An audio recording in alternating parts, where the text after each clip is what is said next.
Hello, ഞാൻ ഇന്ന് ചെയ്യാൻ പോകുന്നത് ഇതുപോലത്തെ ഒരു 1.5 വയസ്സുള്ള കുട്ടിയുടെ പെറ്റിക്കോട്ട് ചെയ്തെടുക്കുന്ന രീതിയാണ് കേട്ടോ. ഇതിനോട് ഒരാൾ ചെയ്യാൻ പറഞ്ഞിട്ടുണ്ടായിരുന്നു. അപ്പോൾ എല്ലാവർക്കും വേണ്ടിയിട്ടാണ് കേട്ടോ. സ്റ്റിച്ചിങ് പഠിക്കാൻ താല്പര്യമുള്ള ആൾക്കാർ ഇത് വെച്ചിട്ട് തന്നെ സ്റ്റാർട്ട് ചെയ്ത് നോക്കിക്കോളൂ. ഇതുപോലെ ഫോൾഡ് ചെയ്ത ശേഷം ഞാൻ ഷേപ്പ് ലെങ്ത്ത് എടുക്കുന്നത് ഒരു 7 ഇഞ്ചാണ് കേട്ടോ. 7 ഇഞ്ചിലാണ് ഞാൻ മാർക്ക് ചെയ്ത് കൊടുക്കുന്നത്. ചെറിയ കുട്ടിയല്ലേ, 7 തന്നെ ഒരുപാടാണ്. കാരണം നമ്മളൊരു 6 വയസ്സിലെ കുട്ടിക്ക് തന്നെ ചെയ്തത് ഒരു 4 വയസ്സിലെ കുട്ടിക്ക് 8 ഇഞ്ചായിരുന്നു. അപ്പോൾ ഒരു 7 ഇഞ്ചൊക്കെ ഇതാണ്. കാരണം 1.5 വയസ്സിലെ കുട്ടിയല്ലേ. 1.25 ഇഞ്ച് നെക്ക് വിടുത്തും 2.5 ഇഞ്ച് ഷോൾഡർ വിടുത്തുമാണ് കേട്ടോ എടുത്തിട്ടുള്ളത്. ഇനി നമ്മൾ 3 ഇഞ്ച് ഫ്രണ്ടും ബാക്കും നെക്ക് എടുത്തിട്ടുണ്ട്. 3.5 ഇഞ്ച് വെച്ചിട്ടുള്ളത് കൈക്കുഴിയാണ്. 5 ഇഞ്ച് മാർക്ക് ചെയ്തിട്ടുള്ളത് ചെസ്റ്റ് വിടുത്താണ്. പ്ലസ് 1 ഇഞ്ച് 6 ഇഞ്ചാണ് രണ്ട് ഭാഗത്തും ഷേപ്പ് വിടുത്തും ചെസ്റ്റിൻ്റെ വിടുത്തും എടുത്തിട്ടുള്ളത്. വീതി കേട്ടോ. ചെസ്റ്റ് 20 ഞാൻ എടുത്തിട്ടുള്ളത്. അതിനെ ഡിവൈഡ് ചെയ്തിട്ടാണ് 5+1 വരുന്നത് കേട്ടോ. ഇതുപോലെ വരച്ച ശേഷം കൈക്കുഴിയും റൗണ്ട് നെക്കും മാർക്ക് ചെയ്യുമ്പോൾ കറക്റ്റ് റൗണ്ട് ഷേപ്പിൽ തന്നെ വരണം. ഒരിക്കലും അങ്ങോട്ടും കൊണ്ട് സ്ലിപ്പായി പോകരുത്. കാരണം ഇത് നമ്മൾ ക്രോസ് പീസ് വെച്ചിട്ടൊന്നുമല്ല, കറക്റ്റ് മടക്കി 2 മടക്ക് മടക്കിയിട്ടാണ് സ്റ്റിച്ച് ചെയ്യൽ. സ്റ്റിച്ചിങ് ഒട്ടും അറിയാത്ത ആൾക്കാർ സ്റ്റിച്ചിങ് ക്ലാസ്സിന് പോകുമ്പോൾ അവിടെ ഫസ്റ്റ് പഠിപ്പിക്കലെന്നെ എനിക്ക് തോന്നുന്നു പെറ്റിക്കോട്ടാണ് എന്നുള്ളത്. അപ്പോൾ അവർക്കൊക്കെ ഒരുപാട് യൂസ്ഫുൾ ആവും ഈ വീഡിയോ. അപ്പോൾ എല്ലാവരും ഇതുപോലെ തന്നെ മെഷർമെൻറ്റ് ഫോളോ ചെയ്തിട്ട് സ്റ്റിച്ച് ചെയ്യാൻ ശ്രമിക്കുക കേട്ടോ. ഇപ്പോൾ നമ്മുടെ ഫ്രണ്ടും ബാക്കും കട്ടിങ് കഴിഞ്ഞിട്ടുണ്ട്. ഇനി നമുക്കിതിൻ്റെ താഴത്തെ ഭാഗമാണ് കേട്ടോ എടുക്കാൻ. ഇതുപോലെ മടക്കിയിട്ടാണ് സ്റ്റിച്ച് ചെയ്യുക. ഈ താഴത്തെ ഭാഗം നമ്മളെങ്ങനെ എടുക്കണം, ഇതിൻ്റെ വീതി എത്ര ഉണ്ട് നോക്കുക. അതിന് വേണ്ടിയിട്ട് മറ്റേ സൈഡും കൂടി നമ്മൾ ഓരോ ഇഞ്ച് ഷേപ്പ് ഇട്ട് കൊടുക്കുകയാണ് കേട്ടോ. ഇതുപോലെ ഓരോ ഇഞ്ച് ഷേപ്പ് വരച്ച ശേഷം അതിലേക്ക് വെച്ച് നോക്കി നോക്കുക എത്രയാണ് ഫുള്ളായിട്ട് വരുന്നത്. 12 ഇഞ്ചാണ്. ഞാൻ മുമ്പത്തെ വീഡിയോയിലൊക്കെ പറഞ്ഞിട്ടുണ്ട്, നമ്മൾ ഇന്നോറിട്ട ഡ്രസ്സ് അടിക്കുമ്പോൾ അതിൻ്റെ ഇരട്ടി വരണം. ഷെമ്മീസ് ആകുമ്പോൾ ഇരട്ടി മതി. ഇനി ഉടുപ്പൊക്കെ അടിക്കണമെന്നുണ്ടെങ്കിൽ അതിൻ്റെ ഇരട്ടി എടുക്കുകയാണെങ്കിൽ അത്രയും ഭംഗിയാണ് ഡ്രസ്സ് ഒരുപാട് ഉണ്ടാവുന്നത്. ഇത് ചെറിയൊരു കുട്ടിയുടെ ഷെമ്മീസ് പെറ്റിക്കോട്ട് ആയതുകൊണ്ടാണ് കേട്ടോ കറക്റ്റ് ഒരു ആവറേജ് വീതി എടുത്തിട്ടുള്ളത്.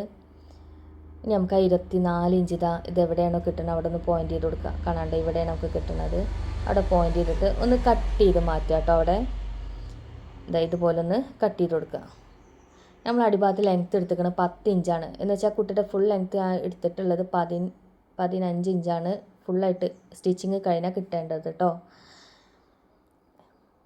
ഇതുപോലെ 10 ഇഞ്ച് മാർക്ക് ചെയ്ത് കൊടുക്കുക. ജസ്റ്റ് ഒന്ന് 10 ഇഞ്ച് മാർക്ക് ചെയ്ത ശേഷം ഒന്ന് ഫോൾഡ് ചെയ്ത് കൊടുക്കണം കേട്ടോ. തുണി കാണാണ്ട് കറക്റ്റ് ആ 10 ഇഞ്ച് പോയിൻ്റ് ചെയ്ത ശേഷം ആ തുണി ഒന്ന് മടക്കി കൊടുക്കുക.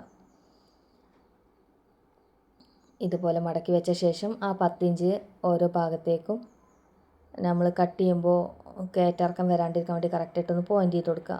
അതിനുശേഷം കറക്റ്റായിട്ടൊന്ന് കട്ട് ചെയ്ത് കൊടുക്കുക. സാധാരണ നമ്മൾ ഈ ചെറിയ കുട്ടികളെ പെറ്റിക്കോട്ടൊക്കെ സ്റ്റിച്ച് ചെയ്യുമ്പോൾ കോട്ടൺ തുണി അതുപോലെ പോപ്ലൈൻ അങ്ങനത്തെ ഒക്കെ മെറ്റീരിയൽ വെച്ചിട്ടാണ് ചെയ്തെടുക്കുക. ഞാൻ ഇത് ചെയ്തെടുക്കുന്നത് പോളിസ്റ്റർ വെച്ചിട്ടാണ് കേട്ടോ. ബ്ലാക്ക് തുണി എടുക്കാൻ കാരണം, കറുപ്പ് തുണി എടുക്കാൻ കാരണം എന്താ വെച്ചാൽ ഞാൻ ചെയ്യണ മെഷർമെൻറ്റും വരക്കണതും ഒക്കെ കറക്റ്റായിട്ട് കാണാൻ വേണ്ടിയിട്ടാണ് കേട്ടോ ഞാൻ ഈ ബ്ലാക്ക് മെറ്റീരിയൽ എടുത്തിട്ടുള്ളത്. ഇതുപോലെ നമ്മൾ അടുത്ത പീസും കൂടി കട്ട് ചെയ്തെടുക്കുക. ഫ്രണ്ടും ബാക്കിലേക്കും ഓരോ പീസ് വേണം. ഇതുപോലെ കറക്റ്റായിട്ട് തന്നെ കട്ട് ചെയ്തെടുക്കുക കേട്ടോ. അപ്പോൾ നമ്മുടെ ഫ്രണ്ടും ബാക്കും ഏകദേശം കട്ടിങ് കഴിഞ്ഞിട്ടുണ്ട്. ഇനി നമുക്കിത് സ്റ്റിച്ച് ചെയ്തെടുക്കാം കേട്ടോ. നമുക്കിത് വളരെ എളുപ്പത്തിൽ സ്റ്റിച്ച് ചെയ്തെടുക്കാൻ പറ്റുന്നൊരു ഡ്രസ്സാണ് പെറ്റിക്കോട്ട് എന്ന് പറയണത്. ഫസ്റ്റ് മാർക്ക് ചെയ്ത് ജസ്റ്റ് ഒന്ന് അതിൽ വന്നതാണ് കേട്ടോ. നല്ല വശം അതുപോലെ വെച്ച ശേഷം ഷോൾഡർ ഫസ്റ്റ് നമ്മൾ ജോയിൻറ്റ് ചെയ്ത് കൊടുക്കുകയാണ് ചെയ്യേണ്ടത് കേട്ടോ. ഞാനിവിടെ വൈറ്റ് ത്രെഡാണ് നൂലാണ് ഉപയോഗിച്ചിട്ടുള്ളത്. കാരണം ആ സ്റ്റിച്ചിങ് പോയിൻ്റ് നിങ്ങൾക്ക് കറക്റ്റായിട്ട് കിട്ടാൻ വേണ്ടിയിട്ടാണ് കേട്ടോ ഞാൻ വൈറ്റ് നൂല് ഉപയോഗിച്ചിട്ടുള്ളത്. ഇതുപോലെ സ്റ്റിച്ച് ചെയ്ത് കൊടുക്കുക. അതിനുശേഷം നമുക്കിനി സ്റ്റിച്ച് ചെയ്യാനുള്ളത് നെക്കും അതുപോലെ കൈക്കുഴിയാണ്. അപ്പോൾ ഫസ്റ്റ് എന്ത് ചെയ്യണം, കൈക്കുഴി സ്റ്റിച്ച് ചെയ്തെടുക്കുകയാണ് കേട്ടോ. എപ്പോഴും ശ്രദ്ധിക്കണം, തുടക്കക്കാർ ഇത് പ്രാക്ടീസ് ചെയ്യണവും നല്ലതാണ്. 2 മടക്ക് ഇതുപോലെ മടക്കി കൊടുത്ത ശേഷം ടൈം എടുത്തിട്ട് തന്നെ സാവധാനത്തിൽ ചെയ്തെടുക്കുക. ഇതുപോലെ 2 മടക്ക് മടക്കി സ്റ്റിച്ച് ചെയ്തെടുക്കുക.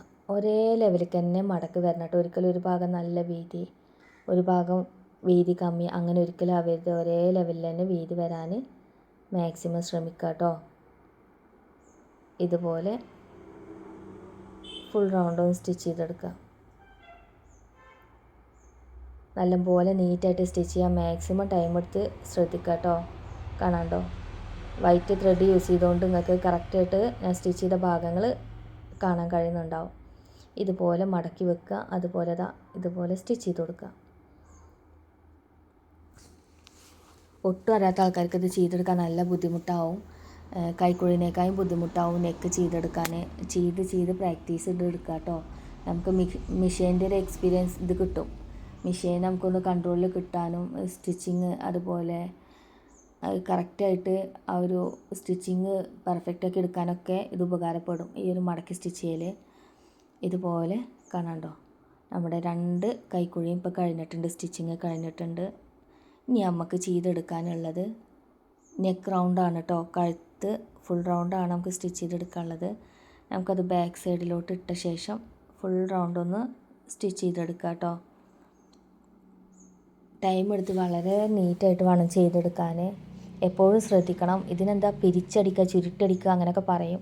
അത്രയും വീതി കമ്മിയാക്കിയിട്ട് വേണം സ്റ്റിച്ച് ചെയ്തെടുക്കാൻ കേട്ടോ. കാരണം ഇതിന് പെറ്റിക്കോട്ടിന് അധികം നമ്മൾ ഈ ഒരു മെത്തേഡിലാണ് സ്റ്റിച്ച് ചെയ്തെടുക്കൽ. ഇനി ഒട്ടും കഴിയണില്ല എന്നുണ്ടെങ്കിൽ നമുക്ക് ക്രോസ് പീസ് ഉപയോഗിക്കണോട്ട് കുഴപ്പമൊന്നുമില്ല. ക്രോസ് പീസ് വെച്ചിട്ടും ചെയ്യാം. പെറ്റിക്കോട്ട് സ്റ്റിച്ച് ചെയ്യുമ്പോൾ സാധാരണ ഈ ഒരു ടൈപ്പാണ് വരൽ. അതുകൊണ്ടാണ് കേട്ടോ ഞാൻ ഈ ഒരു ടൈപ്പിൽ ചെയ്ത് കാണിക്കുന്നത്. എൻ്റെ എല്ലാ വീഡിയോസിലും ക്രോസ് പീസ് വെച്ചിട്ടാണ്, ഷേപ്പ് പീസ് വെച്ചിട്ടാണ്. അപ്പോൾ ഇത് വേറെ ടൈപ്പിൽ ചെയ്തെടുക്കുവാണ്. പിന്നെ പെറ്റിക്കോട്ടിന് ഈ ടൈപ്പാണ് ചെയ്യൽ. അതുകൊണ്ടാണ് കേട്ടോ ഞാൻ അതുപോലെ തന്നെ ചെയ്ത് കാണിക്കണത്. നല്ലവണ്ണം ടൈം എടുത്തിട്ട് വേണം ചെയ്തെടുക്കാൻ കേട്ടോ. ഇതുപോലെ ഫുൾ റൗണ്ട് സ്റ്റിച്ച് ചെയ്തെടുക്കുക കേട്ടോ. ഇപ്പോൾ നമ്മുടെ നെക്ക് സ്റ്റിച്ചിങ് ഏകദേശം കഴിഞ്ഞിട്ടുണ്ട്. ഇനി നമുക്കതൊന്ന് നോക്കി നോക്കാം എങ്ങനെയാണ് സ്റ്റിച്ചിങ് വന്നിട്ടുള്ളത് എന്നുള്ളത്. കാണാണ്ടോ, നല്ല നീറ്റായിട്ട് കറക്റ്റ് കാണാമല്ലേ. വീതി ഒരുവിധം കമ്മിയാക്കിയിട്ടാണ് കേട്ടോ ചെയ്തെടുത്തിട്ടുള്ളത്. ഇതുപോലെ തന്നെ നിങ്ങളും ചെയ്യാനും മാക്സിമം ശ്രമിക്കുക. കാണാണ്ടോ, നല്ല കറക്റ്റായിട്ട് കിട്ടിയിട്ടുണ്ട്. ഇനി നമുക്ക് ബാക്ക് സൈഡിലോട്ട് ഇട്ട് കൊടുക്കാം. ഓരോ പോയിൻ്റ് കണ്ടില്ലേ, ഇഞ്ച് മാറ്റി മാർക്ക് ചെയ്തത്. ഇനി നമുക്ക് ഞൊറി ഇട്ട് കൊടുക്കാം കേട്ടോ താഴത്ത്. ആ 1 ഇഞ്ച് വിട്ട ശേഷം വേണം നമ്മൾ ഞൊറിയിട്ട് കൊടുക്കാൻ. ഇതുപോലെ ആ 1 ഇഞ്ച് മാറ്റി വെച്ച ശേഷം വേണം കേട്ടോ ഞൊറിയിട്ട് കൊടുക്കാൻ. ഞൊറി ഇട്ട് തരില്ല എങ്ങനെ എനിക്ക് കാണിച്ച് തരാനേ കഴിയുള്ളൂ. നിങ്ങൾ ചെയ്ത് മാക്സിമം പ്രാക്ടീസ് ചെയ്തെടുക്കുക. എന്നിട്ടും കഴിയാത്തവരാണെന്നുണ്ടെങ്കിൽ മെസ്സേജ് വഴി അറിയിക്കുക കേട്ടോ. അപ്പോൾ അതിൻ്റെ ഓരോരോ ഭാഗങ്ങൾ ഞാൻ എങ്ങനെയാണ് സ്റ്റിച്ച് ചെയ്തെടുക്കേണ്ടത് എന്നുള്ളതൊക്കെ വേറെ വീഡിയോ ആയിട്ട് ചെയ്ത് കാണിക്കുന്നുണ്ട്. വീണ്ടും പറയണം, എൻ്റെ വീഡിയോ ആദ്യമായിട്ട് കാണുന്നവരാണെന്നുണ്ടെങ്കിൽ സ്റ്റിച്ചിങ് പഠിക്കാൻ താല്പര്യമുള്ളവരും എന്തെങ്കിലുമൊക്കെ ചെയ്ത് കാണണം, ഈ മോഡൽ ഡ്രസ്സസ് ചെയ്ത് കാണണം, തുടക്കക്കാർക്കുള്ളതാണ് കേട്ടോ ഞാൻ പറയണത്. അങ്ങനെയുള്ളവരൊക്കെ വീഡിയോ ഒന്ന് സബ്സ്ക്രൈബ് ചെയ്ത് സപ്പോർട്ട് ചെയ്ത് കാണാൻ മാക്സിമം ശ്രമിക്കാം കേട്ടോ. ഇനി നമുക്കിതാ ഈ ഒരു സൈഡും കൂടെ സ്റ്റിച്ചിങ് നോക്കാം. ഇതുപോലെ ഞൊറിയിട്ട് കൊടുക്കുക. ഒരു ഇഞ്ച് മാറ്റി വെച്ച ശേഷം വേണം ഞൊറി സ്റ്റാർട്ട് ചെയ്യാൻ കേട്ടോ. ഒന്നുകൂടി അടുത്തേക്ക് ഞാൻ കറക്റ്റ് ചെയ്ത് കാണിച്ച് തരാം കേട്ടോ. ഒന്നുകൂടി അടുത്തേക്ക് നോക്കിക്കോളൂ. ആ ഫുഡ് സൈഡ് കാണാനുണ്ടോ നിങ്ങൾക്ക്? കറക്റ്റ് ഒരേ പോയിന്റിലാണ് പോണത്. എപ്പോഴും ഞൊറി ഇടുന്ന ആൾക്കാർ ശ്രദ്ധിക്കാത്തൊരു കാര്യമാണ് ഫുഡ് സൈഡ് പോണത്. അത് നമ്മൾ ഞൊറിയിൽ തന്നെ ശ്രദ്ധിക്കുമ്പോൾ ഫൂട്ട് ചിലപ്പോൾ ചെരിഞ്ഞ് പോണത് നമ്മൾ ശ്രദ്ധിക്കില്ല. അപ്പോൾ കറക്റ്റായിട്ട് ഫുഡ് സൈഡ് എപ്പോഴും ഏത് ലെവലിലാണ് നമ്മൾ ഞൊറിയിട്ട് കൊടുക്കണം ആ ലെവലിൽ തന്നെ ഫുൾ കവർ ചെയ്യാൻ നോക്കുക കേട്ടോ. ഇനി ഇതുപോലെ ഞൊറിയിട്ട ശേഷം 2 വീതിയും ഒരുമിച്ച് വെച്ചിട്ട് കറക്റ്റാണോ നോക്കി നോക്കുക.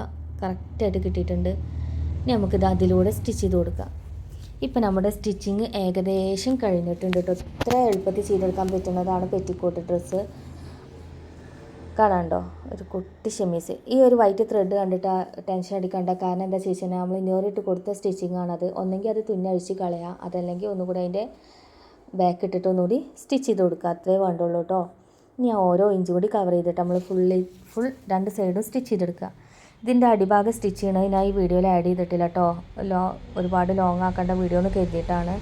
ഇതിനോട് ഒരാൾ ചെയ്ത് കാണിച്ച് കൊടുക്കാൻ പറഞ്ഞിട്ടുണ്ടായിരുന്നു. അപ്പോൾ എല്ലാവരും ഇതുപോലെ തന്നെ മാർക്ക് ചെയ്ത് കട്ട് ചെയ്ത് സ്റ്റിച്ചിങ്ങും ഈ ഒരു മെത്തേഡിൽ തന്നെ ചെയ്ത് നോക്കുക കേട്ടോ. നിങ്ങൾക്കിതുപോലെ ചെറിയൊരു പെറ്റിക്കോട്ട് നല്ല ഭംഗിയിൽ സ്റ്റിച്ച് ചെയ്തെടുക്കാൻ കഴിയും കേട്ടോ. ഒരു 1.5 വയസ്സുള്ള കുട്ടിയുടെയാണ് ഈ ഒരു പെറ്റിക്കോട്ട് കേട്ടോ. കാണാമല്ലേ, നല്ല ഭംഗിയിൽ കിട്ടിയിട്ടുണ്ട്. അപ്പോൾ അതുപോലെ എന്തെങ്കിലും പുതിയ ഡ്രസ്സുകൾ മെഷർമെൻറ്റോ സ്റ്റിച്ചിങ്ങോ ആവശ്യമുള്ളവർ മെസ്സേജ് വഴി അറിയിക്കാം കേട്ടോ. അപ്പോൾ നമുക്ക് അടുത്ത വീഡിയോയിൽ പുതിയ ടൈപ്പ് മെഷർമെൻറ്റ് സ്റ്റിച്ചിങ്ങും ഒക്കെ ആയിട്ട് വീണ്ടും കാണാം കേട്ടോ. എല്ലാവരും ഇതാ ഈ ഒരു മെത്തേഡിൽ ഈ ഒരു പെറ്റിക്കോട്ട് സ്റ്റിച്ച് ചെയ്തെടുക്കാൻ മാക്സിമം ശ്രമിക്കുക. അപ്പോൾ ശരി, അടുത്ത വീഡിയോയിൽ കാണാം.